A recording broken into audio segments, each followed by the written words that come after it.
ପିଲାମାନେ ଆଜି ଆମେ ପଢ଼ିବା ଓଡ଼ିଆ ମିଡ଼ିୟମ୍ ଅଷ୍ଟମ ଶ୍ରେଣୀ ଇଂଲିଶ ବୁକ୍ର lesson 8 Biju Patnaik and its Dakotas ବୁଝିହେଲା। ଏହାର ଅର୍ଥ କ'ଣ ନା ବିଜୁ ପଟ୍ଟନାୟକ ଏବଂ ତାଙ୍କର ଡାକୋଟା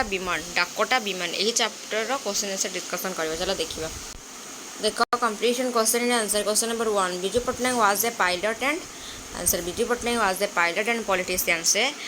पायलट थे आउ कौन थे राजनीतिज्ञ थे गोटे। Question number 2 both was a pilot and politician he was a daredevil and risk dash कौन हम answer both was a pilot and politician he was a daredevil and risk taker थे बुझेगा। Question number 3 what do you mean by daredevil and risk taker see the dictionary at the end of lesson बुझेगा। कौन कहला daredevil और risk taker अर्थ कौन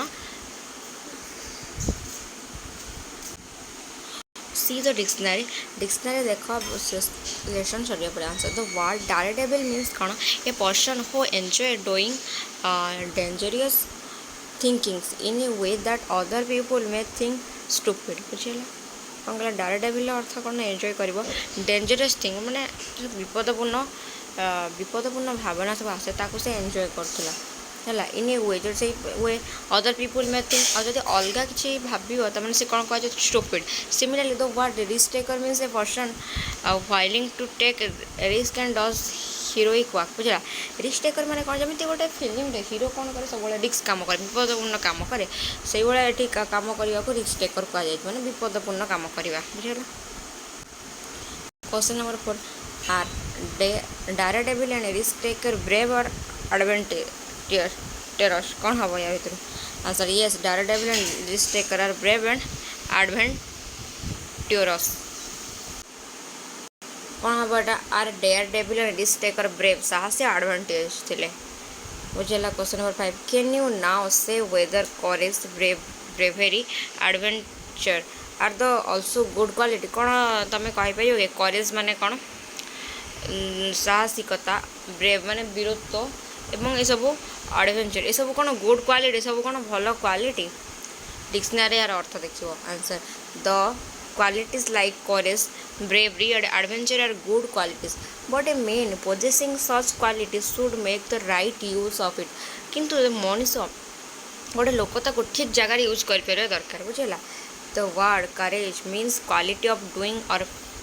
facing dangerous work बुझेगा। Courage माने कौन डेंजरियस वर्क करिया माने विपदपूर्ण कार्य करवा। द वर्ड ब्रेव मीन्स कौन brave activity and brave activity माने साहस निज मध्य जो साहस वीरत्वर निज भीतर वीरत्वर गुण रहा दरकार। And word adventure means daring and exciting work adventure माने कौन एक्साइटिंग वर्क माने एमती गोटे काम कर डेयरिंग हो एक्साइटिंग समस्त को आश्चर्यपूर्ण कर बुझेगा। Question number 6 who is Biju Patnaik compare to आम बिजु पट्टनायक सहित क्या तुलना कर answer Biju Patnaik is compare to Rana Pratap as both we were very brave and risk taker बुझेगा। बिजु पट्टनायक सहित आम राणा प्रताप को कंपेयर कर दुईज जाके कौन बोथ से दुईज जाके ब्रेव एंड रिस्क टेकर थे दुईज जाक। Question number 7 what is Dakota compare to Dakota जो डाकोटा क्या सह कंपेयर कर Dakota answer Biju Patnaik Dakota is compare to the horse Chetak of Rana Pratap जो चिटक हॉर्स सहित तुलना कर बुझेगा। Question number 8 who is Chetak you will read about Chetak and Rana Pratap in the next lesson बोला। चितक की answer Chetak is the horse of Rana Pratap चितक थिला राणा प्रताप गोटे घोड़ा था ता ना था चितक आम विषय आम लेसन या पर लेसन ले अधिक जाना बुझेगा। Question number 9 what is the para two about जो अनुच्छेद 2 रे कहा विषय कह can you look at them and the main point of the paragraph it is the first line बुझेगा। कौन तुम लोकेट कर मेन आइडिया कौन या भितर देख जोटा कि फर्स्ट लाइन ही अच्छी answer paragraph 2 is about how Biju got his first Dakota बुझेगा ना जो पैराग्राफ 2 रे कौन दिए बिजू पट्टनायक किपरि जो फर्स्ट डाकोटा कार्य आरंभ करते डाकोटा को आरंभ करते Biju Dakota is a great story of adventure and courage in the main point of the paragraph बुझेगा। ये जो पैराग्राफ रे डाकोटार है डाकोटा बिजू डाकोटार जो गोटे एडवेंचर गोटे करेज है main point paragraph. Question number 10 कहला two incidents had already happened before Biju Patnaik went to brief his first Dakota what are they बुझेला कहला बिजू पट्टनायक तांकर फास्ट डाकोटा करिया पूर्व दुईटा इंसिडेंट कौन सब होता करिया पूर्व है answer the two incident that had already happened before Biju Patnaik went to bring fast Dakota as follower कौन कौन गोटे है Biju had started the Bhubaneswar flying club the second world war was over बुझेला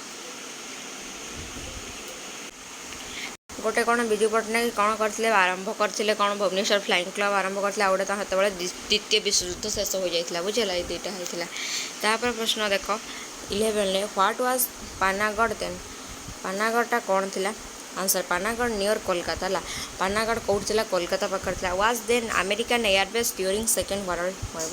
द्वितीय विश्वयुद्ध बेले कौन द्वितीय विश्वयुद्ध बेले अमेरिकार युद्ध घाटी थी पानागढ़ कौन थी अमेरिकार युद्ध घाटी question number 12 where is Panagarh पानागढ़टा केउठे अछि answer Panagarh is near Kolkata in the state of West Bengal बुझेला पानागढ़टा वेस्ट बेंगल रे कोलकाता वेस्ट बेंगल रे कोलकाता रे अछि कोलकाता पाखरे question number 13 many planes and Dakota were laying unused at Panagarh. Can you guess why? Question number 13. Many planes and Dakota were laying unused at Panagarh. Can you guess why? कौन कहला बहुत गुड़े plane और Dakota कौटी पड़ी थिला many plains and Dakota कौटी पड़ी थिला ना से मैंने सब पड़ी थिला कौटी पानागढ़ रे पड़ी कौन व्यवहार हो अवस्था कौन पड़ा कारण है many Dakota use American during second world war at Panagarh airbase बुझे जो पानागढ़ थी जोटा कि अमेरिकार युद्ध गाड़ी से कौन होता द्वितीय विश्वयुद्ध बेले ये सब यूज होता हाँ कि नहीं प्लेन आउ मेनी डाकोटा कि after where these are lying unused Panagarh बुझेगा कि विश्वयुद्ध सरीगला यूज है से पड़ी रहा बुझेगा question number 14 what are Dakota use for Dakota को आम कौन व्यवहार करते answer Dakota we are use transport of material to air sites बुझे जो डाकोटा को आम परिवहन जंत्र भाव में व्यवहार करते परिवहन question number 15 Biju Patnaik wanted to buy one Dakota what पर बिजू पट्टनायक चाहूले गोटे डाकोटा किणापी कौन चाहूले answer Biju Patnaik wanted to buy one Dakota for his Bhubaneswar flying club बुझे बिजू पट्टनायक गोटे डाकोटा किणापी चाहूले कौन ना तांकर जो भुवनेश्वर फ्लाइंग क्लब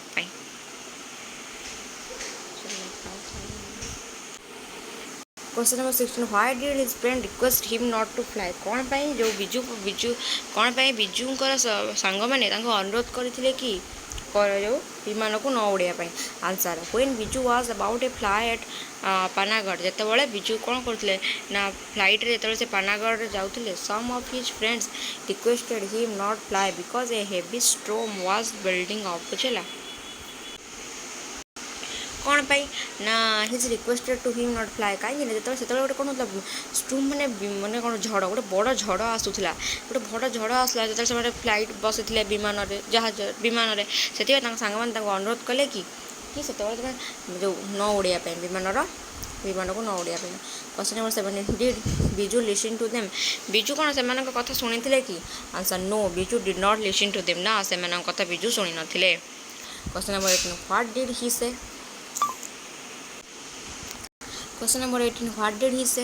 सांग कौन कही Biju Patnaik answer he said this Biju plane which fly during storm बुझेला बिजू कौन कही कि तांकर एभलिया प्लेन है Biju Patnaik उड़ाजहाज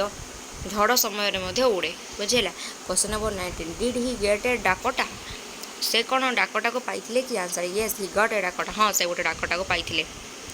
question number 20 was it difficult और easy to get a Dakota जो डाकोटा पाइबा डाकोटा जो से पाइले से सहज थिला ना बहुत कष्ट थिला answer yes it was difficult to get Dakota हाँ बहुत कष्ट थिला डाकोटा पाइबा बहुत कष्ट थिला।